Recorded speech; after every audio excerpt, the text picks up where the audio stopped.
I'm your host, Dawn Newton, and I've got several fine folks here in the studio with me, and we've got Sandy Klein, director and choreographer of Evil Dead the Musical. Well, mostly director. And then we've also got Liren Kate Nunez. Correct. She plays Linda. Yes. And we've got the Brad, also known as Brad Knowles, who plays Ed. That is correct. And Joel Nunez, who is also a choreographer. And light design. So I want to thank you all for coming in. Join us! Brains! Had to throw that in there.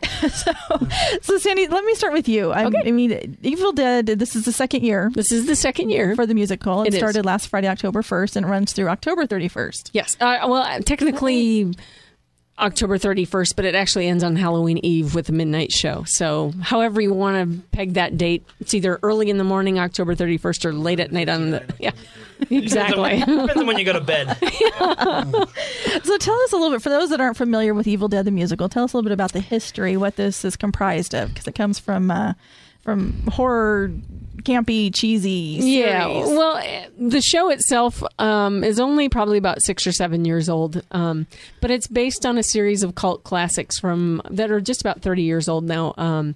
That starred Bruce Campbell, and it was Sam Raimi, Spider-Man, Sam Raimi's first attempt at directing, and somebody took the trilogy Evil Dead 1 and 2 and Army of Darkness and turned it into a play, a musical, and it's just totally as campy as the original shows are. And it just got released to be done in community theaters last year. So. And for those that aren't familiar with Bruce Campbell, you might see him on TV right now. He plays Sam Axe. That's right, Burn Notice. So that's where Bruce Campbell comes in. And he made a surprise visit last year. He did. We had about a day's notice, and I think he came on the 15th.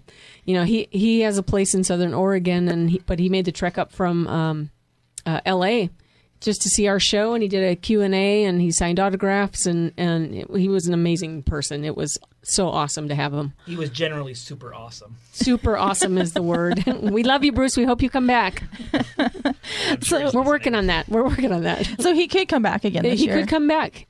And the band is the only community in Oregon that is producing this play. Yes. Why do you think that is? I'm not 100% sure. We went on a limb for this show. It took a lot of convincing, on my part to Marilyn, who owns Second Street Theater, that, zombies are wildly popular and we need to do this show because it's just hysterically funny.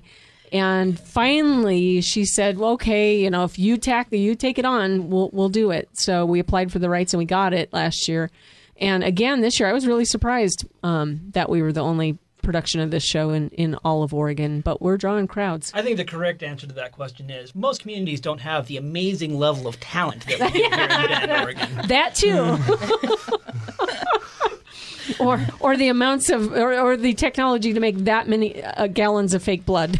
So let me ask you, the actors and actresses, what attracts you to a show like this? The Brad, why don't you go first? Oh, me the first. Well, I'm attracted to any theater in general, but I love comedy.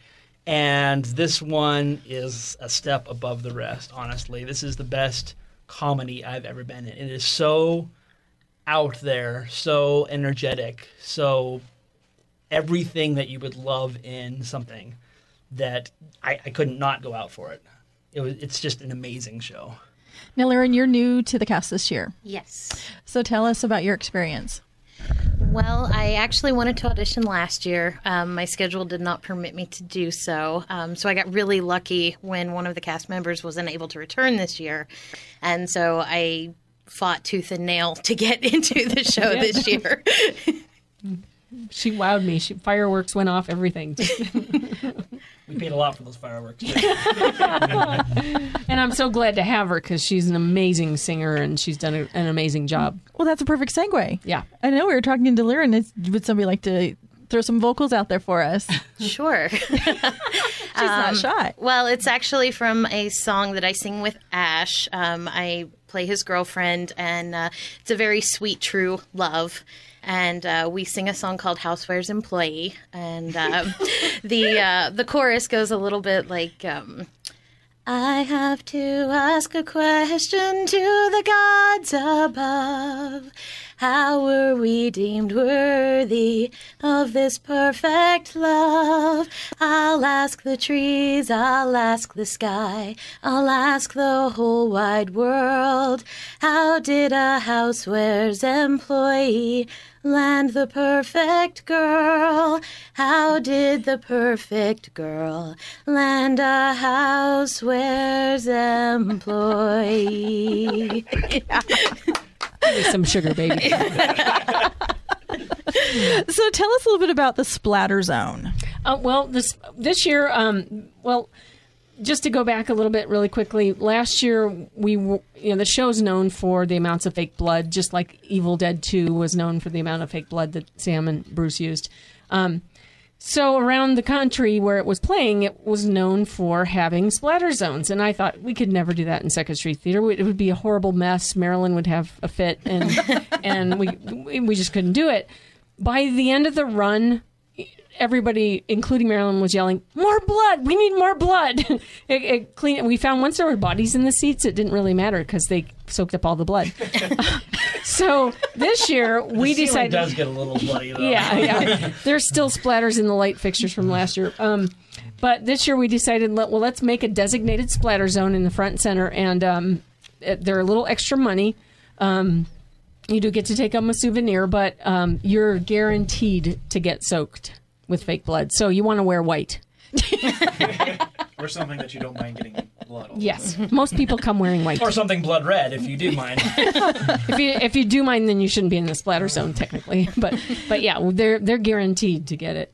So talk about the technical effects. Well, I have this crew and cast full of filmmakers and guys who are into gadgets and special effects. So, we've rigged the whole stage. We've plumbed it for spouting blood. We've got, the whole cabin itself is a character. It all comes to life. We've got a lot of puppetry. We've got, books that move. We've got pots and pans. It's just really, really technically challenging. And I got to say, if you saw it last year, it's about 10 times what it was this year. Yeah. Just because we ran out of time to do all of the stuff that we wanted to do last year. And this year, we knew what we wanted to do, so we finished it.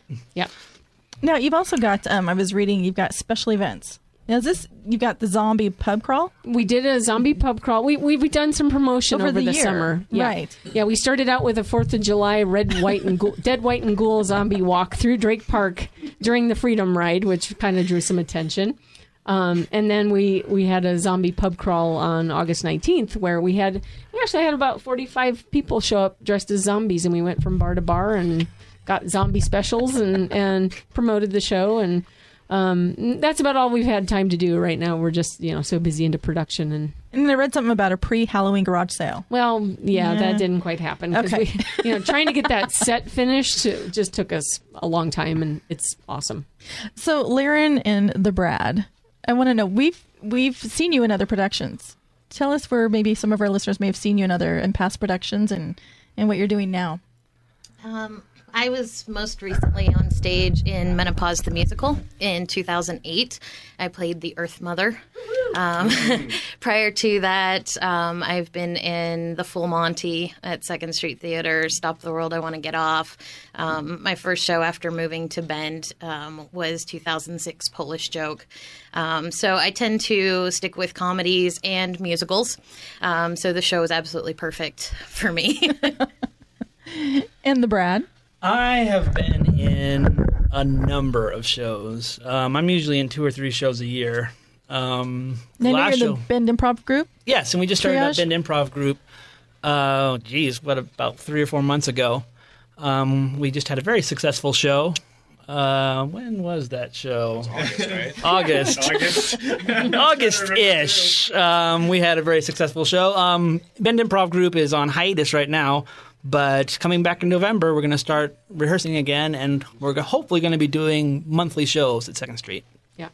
So this is a month-long commitment. This is a month-long. Well, it's probably like longer a than 3-month-long commitment. Well, it sounds like year-long with pub crawls and things during the summer. I mean, yeah, the promotion of the show, we kind of had to step it up a notch because, your average theater goer thinks Evil Dead the musical. Why would I want to go see a show called Evil Dead? It's about zombies. And your average non-theater goer thinks, why would I want to go to the theater? Yeah. So we've had to convince, both groups, that this is not your average musical or theater experience. This is, like I said to you earlier, this is like Young Frankenstein meets Gallagher. Yeah. It's over the top, it's funny, we break the fourth wall, there's audience participation, people are shouting out lines from Army of Darkness during the whole show because, those are in the show. And, you get to wear plastic and cover yourself up every so it's time. Kind of got that Rocky Horror feel to it. It's like Rocky. It's like a modern Rocky Horror, but it's better. Right. So there's the three films in the Evil Dead series. Yes. Do we need to watch those before we come to the play? Not at all. Miss anything? Not at all. No, I've only seen about half of the very first movie, Evil Dead movie. I don't like horror films, actually.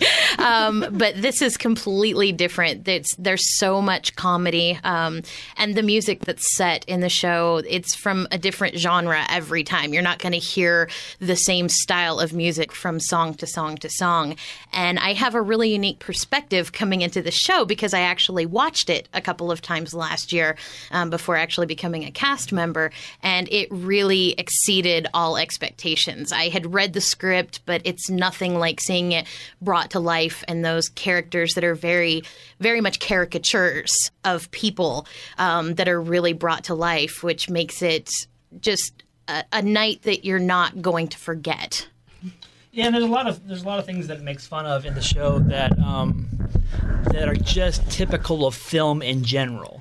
So the parody that it's making fun of, it might be making fun of the movie itself, but you'll understand the joke because it's making fun of just that film genre in general. Or musical theater genre. Yeah. I can't even tell you the titles of some of the songs because you'd bleep me out and you'd probably get kicked off the air. Well, I was just going to ask you, my next question, is this a family-friendly show? I would say yes, to a degree. It's as long as your family happens to be over the age of 13. Yeah. It's five college students that go off to an abandoned cabin in the woods, and one by one they unleash an evil force. They say exactly what you would expect 5 college students to say when they go off on spring break to an abandoned cabin in the woods. The violence is all totally fake, and you totally know it. Even when Linda here gets her head chopped off, people laugh. It's funny. I mean, it's just all tongue-in-cheek. So it's up to you. If your kids are used to hearing bad language, then fine, bring them. I mean, we've had some little kids. We've had, mostly adults. I would say it's mostly a grown-up show. Yeah, just so people are aware, there's plenty of foul language in it. It's not like, an occasional word here or there.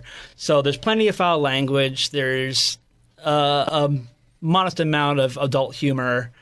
If you think your kids can handle that, then yeah, it's great. If not, then you might want to sit her. And gallons of fake blood. And gallons of fake blood. Gallons. So is this going to be an annual event? Do you see this as like the Christmas Carol we see at Christmas, or are we going to see this during October? It's funny because people have asked, it's kind of like the new Rocky Horror, and but it's pretty labor intensive, and it's up to the cast if they want to put out this effort again. So I'm not going to say no. I'm not going to say yes until the end of the run. What do you guys think? No, Brad, this is your second year. This is my second year. If we could convince the rest of the cast to do it, I'd be happy to come back. I have a blast doing it. As much as doing the show, I love everybody in the cast. Like she said, it's a very labor-intensive show, and by the time you're done with it, you're like, I kind of never want to do this again. But then the whole thing's over, and you're like, oh, man, I had so much fun. I want to go back and do it again. Really? This is the last night? So if we could talk people into doing it, I'd do it. And the audience members, I mean, we have people who saw it 3 or 4 times last year who are coming back to see it 3 or 4 times this year. So it's a kind of show that you come every time, you'll see something different, you'll get something else out of it. So it's one of those that's not bad to keep repeating. So like I said, ask me again October 30th. Okay. See how it's going. So how are ticket sales going, and where would we go to get tickets? There's still plenty of tickets left. We did put in a $13 on the 13th show, and that one's just about selling out. But you can go to secondstreettheater.com's website to get your tickets. Everything, just click on the ticket link, or you can call the box office. The box office is open right now between 11 and 1. And I've got 312-9626. That's it. All right. And then www.secondstreettheater.com.